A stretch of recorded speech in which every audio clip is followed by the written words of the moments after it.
My girlfriend of 2 years cheated and I didn't find out till she was engaged 3 months later, but I got the last laugh. I met my ex when we were both attending college.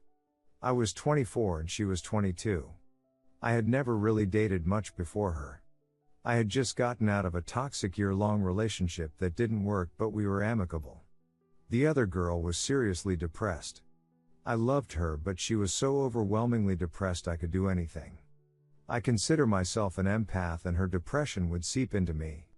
So I broke it off. My ex was the one that sort of approached me as we were both living in the same apartment complex. I had gone out of my way to help her a few times, but she asked for a ride and that was what sparked the friendship then relationship. I would spend hours with her whether she was at home or closing at the sandwich store she worked at. She was taking time off from school due to depression and a failed engagement from a year or so ago. Though as far as I know she never finished school period and transferred twice to other universities. We partially bonded over her story about who she had been betrayed and cheated on by her ex, though I now question how much of the story was true. We became inseparable. She introduced me to her parents only after 2 months of FWB. After a few months, I wanted to become my girlfriend since I simply had no interest in other girls aside from her. She declined, saying she wasn't ready because of her past engagement. This should have been my first red flag, but I, like the idiot I was, gave her a pass. We continued dating exclusively. She didn't date anyone else and neither did I. A month later I brought up our status again because if we were exclusive anyway, why not just admit what we were? She continued to fight it. There were times during our relationship where things seemed perfect. She seemed to like everything I liked. She had similar goals and we just seemed like a perfect match. But sometimes I would notice backhand remarks about me. She would sometimes compare me and talk about her different exes. We would sometimes fight over such a small thing and I would try to de-escalate it, but she wouldn't have it. She would run out of my apartment and at times I would chase after her. She would become angry that I did that, saying I should give her space. So the next time she did that, I wouldn't chase after her and then she would accuse me of not caring about her. She also began to gaslight me about certain things. I remembered her saying, though at the time I didn't know what gaslighting was. But like a sucker in love I went with it. Many of my friends would remark to me when I spoke about her that I could do better. That she didn't treat me right, but I just brushed it off. People listen to your friends, they usually are looking out for you. After dating for a year I would still bring up becoming official BFGF, but she was still resilient. She would still say she wasn't ready, but I was the best guy she had ever dated. All of her friends knew we were dating, but to be honest I didn't like them. She would invite me to hang out with them, but they were very cliché and I'm not like that. Also they had a cat and I'm allergic, so I would use that as an excuse. As time went on we would go on dates. She would call me every night and we would stay on the phone all night until one of us woke up the next day. She said due to her depression I was comforting and helped her sleep. We continued to have problems at times where she would even get physical. She slapped me hard on 2 occasions. Both were not because we were fighting but because she thought it would be funny. Each time I told her that was disrespectful and that since I would never do that to her, I expected the same in return.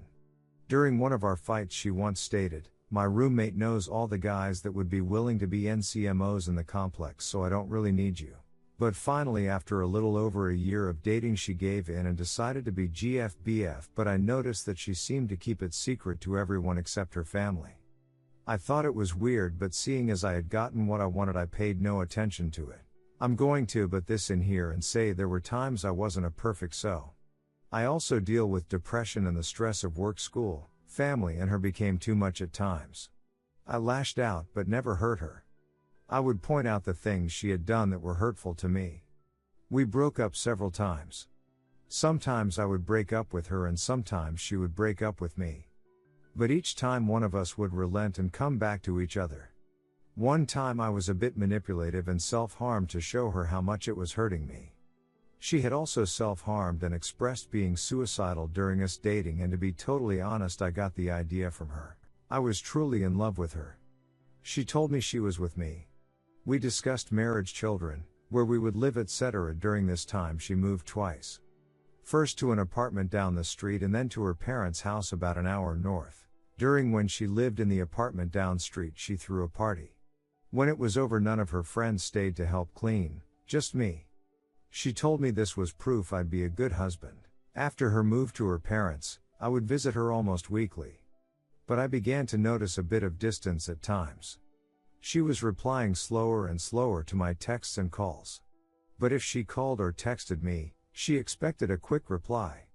Whenever she needed me, I would come to her. Even at 1 a.m. in the morning when I had work and school the next day. After a couple of months, I began to suggest getting engaged, but then she started to do the same thing she had done with being GFBF.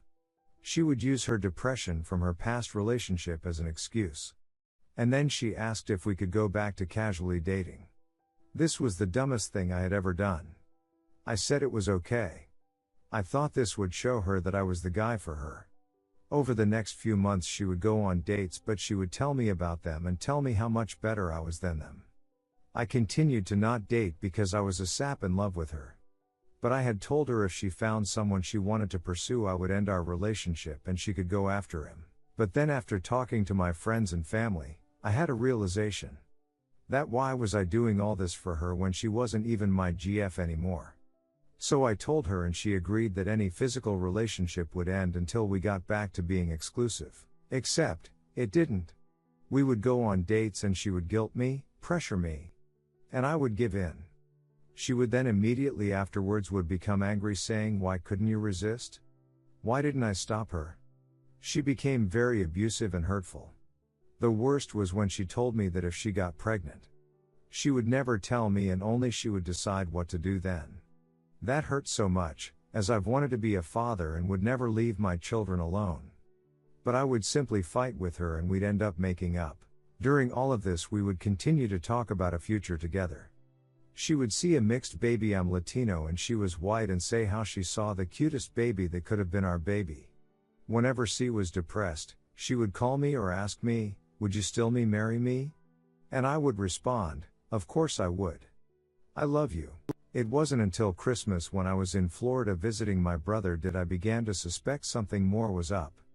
I'd text her. She wouldn't respond. I'd call her to do the phone thing at night, but she wouldn't answer. But one time she called and asked if I had the Some movie on DVD, and when I asked why, she said I wanted to watch it with my family, but I could sense something was off. When I came back from vacation and started the new semester of school, she came to visit me, sort of. She came to my university for some reason and lost her Fitbit and called me to help her. I came to help and she spent some time together, but I could feel something was different. She then told me she wanted me to come visit her in 2 days at her parents' house as she had something to talk to me about. It was then I knew what was coming. I talked to some of my friends and prepared for the worst. When I got to her parents' house, it was late. She asked me to come at 10 p.m. She came into my car and we talked for about 30 minutes to an hour. She told me that she no longer wanted to date me. And I agreed. I told her I had felt her becoming distant and I asked her if it was someone else. She denied there was something else. She said she simply no longer felt we were right for each other. But then she said other things. She said that she never considered me husband material. That she never saw us getting married, having kids. That she had always known from the beginning. She even said another reason she didn't want to be with me was that her kids wouldn't look like her because of her being white and me being Latino. This is especially funny now because she likes to say how progressive and not racist she is, right? This shocked me. I remembered back to all the plans we made. All the time she had asked if I would marry her. All the time she had talked about our hypothetical children. That hurt the most. I told her I loved her but that I agreed we were done. We decided on no contact. She decided to block me on Facebook, saying she knew if I blocked her, I wouldn't be able to keep her blocked, so she should be the one to do it. I said fine. We didn't end up blocking each other on our phones due to if there was an emergency I had no family in state. As I drove away, I felt sad but also felt as if a huge burden was lifted from me. For the next month it was an uphill battle. I would be depressed at night. I realized she had made me codependent on her. I had become accustomed to her nightly phone calls. I felt very alone. There were many nights on the floor of my room in tear-filled agony. But I threw myself into my work, my school and my friends. But then, about a month later, I got a call from her early in the morning. I answered thinking it was an emergency. It wasn't. It seemed as if she had BTT dialed me, but that didn't make sense. We hadn't spoken in a month. What were the chances of her accidentally calling me? I could hear a conversation, but only bits and pieces. I could hear her voice, but also a voice I didn't recognize the other voice. It was definitely a guy. I heard something about snow and I swear I heard my name mentioned, but then the call ended. I know I shouldn't have, but I reached out to a few friends and heard she had started dating someone. I then reached out to her, I know I shouldn't have, and asked if she was alright. It took a few days for her to respond. She then said she had BTT dialed me, but she had wanted to speak to me. She said she really missed my friendship, and for a few minutes we spoke as if nothing had changed. She told me she had started seeing someone. I told her I had heard, and she asked how, and I told her from friends. By then I had seen a picture of the guy. She began talking about him and about his flaws. I just listened, but I began to feel weird about it. She then spoke about his hair being weird, and I responded, yeah, it is a bit, but I guess she had been speaking about his hair years ago, and then began to question how I knew what his hair looked like back then. I responded, sorry, thought she was talking about now. She then told me that she had recently been getting a lot of random friend requests on FB, and she asked if they were me. They weren't. We ended the conversation shortly after. And I began to have a weird feeling about it. I was sort of happy for her, but the more I thought about it, the more I realized I didn't want to continue talking to her. I messaged her the next day and told her, while I liked talking to you like we used to, I think we should continue to not speak. She agreed. I then proceeded to block her number. A week later, while on campus, I noticed I had a voicemail even though my phone hadn't rang. It was from her asking if I was home. She came to drop some things off. I personally felt like there wasn't anything worth her returning, and it pissed me off that she had come and dropped the stuff off at my front door since no one was home. I became really annoyed. I had told her no contact anymore. I then decided to write her an email. I told her basically that I had loved her with all my heart, but that she had mistreated me in a lot of ways, lied to me, etc. I told her to thank her parents for being kind to me. We had a rather good relationship, and they actively told me how amazing of a BF I was. I then proceeded to tell her I want no contact of any kind. That she was now blocked from my phone. I said though we live about an hour away now, it would be possible to run into each other due to friends living close to me and such. I told her the way you treat me is how I will treat you if we see each other. If you treat me like a friend, I'll treat you like a friend. If you treat me like an enemy, I'll treat you like an enemy. If you treat me like I don't exist, I'll treat you like you don't exist. I sent the email and didn't expect to ever hear back from her. Boy, was I wrong. A few days later, I received a reply from her dad. Her dad, mind you, is an ex-Marine and a lawyer. In his email he stated that I should leave his daughter alone. He accused me of stalking her, not sure how I was, seeing as I was an hour away and busy with school, work and friends. He accused me of creating fake FB accounts and cyber stalking her. Once again, I didn't create any to do that, though I had looked at her account from a friend's account a few times, but that was it. I mean, who hasn't? But then he used that line about treating her the way she treats me, and he highlighted that part and said, I consider this a threat. He proceeded to tell me to leave her alone, otherwise he would get a restraining order. I was blown away. Her dad and I had always been on good terms. I just couldn't believe what I was reading. I spoke to a few people, and having studied a bit of law in university, responded to him. I told him, look, I want nothing to do with your daughter. She was the one who reinitiated contact. In fact, she came to my house, without my knowledge, a week ago. If I'm a stalker, why would she risk coming to my house? I told him that we both know what he had said were unsubstantiated and no judge would ever give them a restraining order. I told him never contact me again, and I'll do the same to him and his daughter. It was then that I wondered what the duck was going on. What stories was she telling people about me? What sob tale is she spinning, and why? I told some of my friends about what happened, and they were blown away too.